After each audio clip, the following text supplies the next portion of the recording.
15 ఏళ్లు దాటిన వాహనాలకు రోడ్లపైకి నో పర్మిషన్. జనవరి నుంచి అమలుకు రేవంత్ సర్కార్ ప్లాన్. కాలుష్యానికి కారణమయ్యే వాహనాలను స్క్రాప్ చేయాలని రేవంత్ రెడ్డి ప్రభుత్వం భావిస్తోంది. 2025 జనవరి 1 నుంచి 15 ఏళ్లు లేదా అంతకంటే ఎక్కువ కాలం ఉన్న వాహనాలను, ఫిట్నెస్ పరీక్షల్లో ఫెయిల్ అయిన వాహనాలను రోడ్లపైకి అనుమతించరు, లేదా ఇలాంటి వాహనాలను రిజిస్ట్రేషన్ కూడా చేయవద్దని ప్రభుత్వం నిర్ణయం తీసుకుంది. వాహనాలకు ఫిట్నెస్ పరీక్షల్లో పాస్ అయిన వాహనాలు గ్రీన్ ట్యాక్స్ చెల్లిస్తే మరో 3 నుంచి 5 ఏళ్ల పాటు పనిచేసేందుకు అనుమతిస్తారు. అయితే 15 ఏళ్లు దాటిన ప్రభుత్వ వాహనాలను కూడా స్క్రాప్ చేయనున్నారు. ఇలాంటి వాహనాలను ప్రభుత్వ శాఖల్లో 10,000 ఉన్నాయి. ఢిల్లీలో మాత్రమే ప్రస్తుతం 15 ఏళ్లు దాటిన వాహనాలను రోడ్లపైకి అనుమతించడం లేదు.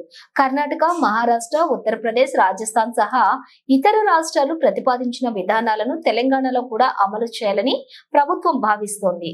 గ్రేటర్ లో 20 లక్షల వాహనాలు, తెలంగాణలో 15 ఏళ్లు దాటిన వాహనాలు 30 లక్షలకు పైగా ఉన్నాయి. అయితే గ్రేటర్ హైదరాబాద్ పరిధిలోనే ఈ వాహనాలు 20 లక్షల వరకు ఉన్నాయని ప్రభుత్వ గణన.